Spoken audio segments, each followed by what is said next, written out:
Life India TV news.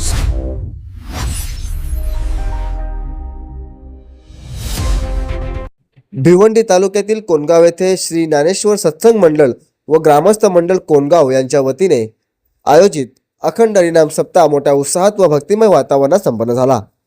सप्ताहानिमित्त विविध धार्मिक कार्यक्रमाचे आयोजन करण्यात आले होते. यावेळी अखंड हरिनाम सप्ताहानिमित्त भव्य पालखी सोहळ्याचे आयोजन करण्यात आले होते. या पालखी सोहळ्यात पंचक्रोशीतील अनेक मान्यवर तसेच महिला पुरुष तसेच लहान मुले मुली आणि ग्रामस्थ मोठ्या संख्येने सहभागी झाले होते.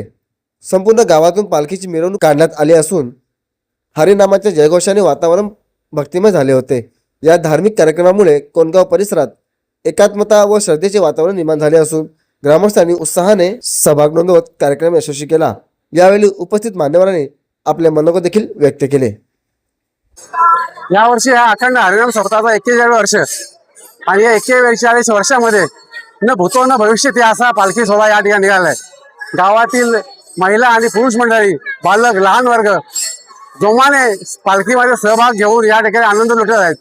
त्यामुळे ह्या आमच्या पालखीला चांगल्या प्रकारे शोभा आलेली आहे. तसेच या पालखी सोहळ्यामध्ये जे आमची आळंदीची मंडळी आहे ती खूप चांगल्या प्रमाणे आम्हाला सहकार्य करतात आणि या गावामध्ये एक आनंदाचं वातावरण निर्माण झालेलं आहे. त्याबद्दल मी सर्व या गावकऱ्यांचा आणि महिला पुरुष वर्गाचा धन्यवाद व्यक्त करतो आणि असंच हे सहकार्य आम्हाला ग्रामस्थांचं, महिला भगिनींचं मिळावं अशी पांडुरंगाचरणी प्रार्थना करतो. यामध्ये वारकरी लोक आहेतच, परंतु गावातील चारी बाजूचे लोक या ठिकाणी सामील झाले आहेत. त्यामुळे या पालखीला एवढं महत्व आणि शोभा आलेली आहे की न भूतो न भविष्य ते असा हा प्रकार या ठिकाणी घडलेला आहे आणि सर्वांनी आनंदाने या ठिकाणी पालखीमध्ये भाग घेऊन सहकार्य दिले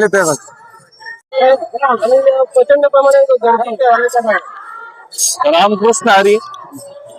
आज कामदा एकादशी निमित्त आज जे सप्ताहानिमित्त रामनवमी सप्ताहानिमित्त जे सप्ताह आयोजन केलं या ठिकाणी त्या कामदा एकादशी निमित्त पालखी या ठिकाणी आयोजित केलेली आहे. गेले 41 वर्ष हे अविरत ही पालखी सोहळा चालू आहे आणि हे जे सप्ताह या ठिकाणी चालू आहे तो 41 वर्षापासून या ठिकाणी अविरत चालू आहे. यासाठी जे गावकरी आणि इतर मंडळी यांना मदत करतात, कुठल्या प्रत्येक धान्य वगैरे अनेक प्रकारे मदत करतात. त्यामुळे हे जे 41 वर्ष खाली अजून कितीतरी वर्ष हा सोहळा चालू राहील आणि त्यामुळे गावकऱ्यांच्या सहकार्यामुळे बऱ्याचशा गोष्टी आहेत आणि बऱ्याचशा गोष्टी ठिकठिकाणी या पालखीमध्ये लोकांना काही नाश्ता, अल्पोपहाराची व्यवस्था करतात. या ठिकाणी आपण बघू शकता माणिक मुकादम साहेब आहेत, त्यांनी या ठिकाणी अल्पोपहार आणि चहा पाण्याची व्यवस्था केलेली होती. ते प्रत्येक ठिकाणी सर्वांची व्यवस्था होते आणि हे दरवर्षी हे प्रमाण वाढतच चाललं आहे आणि हे असंच अविरत चालत राहो सर्व गावकऱ्यांच्या मदतीने. धन्यवाद. सांगायचा मुद्दा सर्वांना रामकृष्ण हरी. सांगायचा मुद्दा असा की 41 वर्षापूर्वी गावातल्या काही प्रतिष्ठित व्यक्तींनी जे इवल्याचं रोपटं लावलं होतं अखंड हरिनाम सप्ताह नावाचं, ते इवल्याच्या रोपट्याचं आज महाकाय अशा वृक्षात रूपांतर झालं आणि आपण हे दृश्य बघतोय. सगळ्या माता, बंधू, भगिनी सगळा गाव एक झालेला आहे. म्हणजे सगळ्या गावातील लोक हरिनामाचा गजर करत आहे आणि ही खूप मोठी अभिमानास्पद बाब आहे.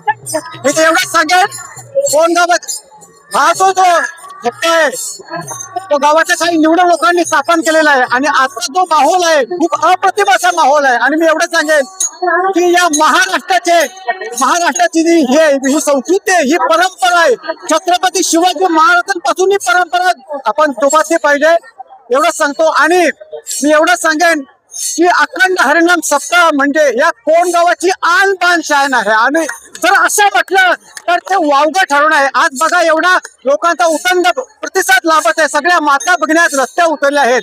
हे दृश्य ते विलोभनीय आहे, खूप म्हणजे खूपच विलोभनीय दृश्य आहे आणि भविष्यात सुद्धा हा सप्ताह खूप मोठा होईल. आणि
गोपाल कृष्ण राधा कृष्ण गोपाल कृष्ण राधा राधा कृष्ण गोपाल कृष्ण राधा राधा कृष्ण राधा राधा राधा कृष्ण राधा राधा राधा कृष्ण राधा कृष्ण गोपाल कृष्ण राधा कृष्ण गोपाल कृष्ण राधा राधा कृष्ण गोपाल कृष्ण राधा राधा कृष्ण राधा राधा राधा कृष्ण राधा राधा गोपाल कृष्ण राधा कृष्ण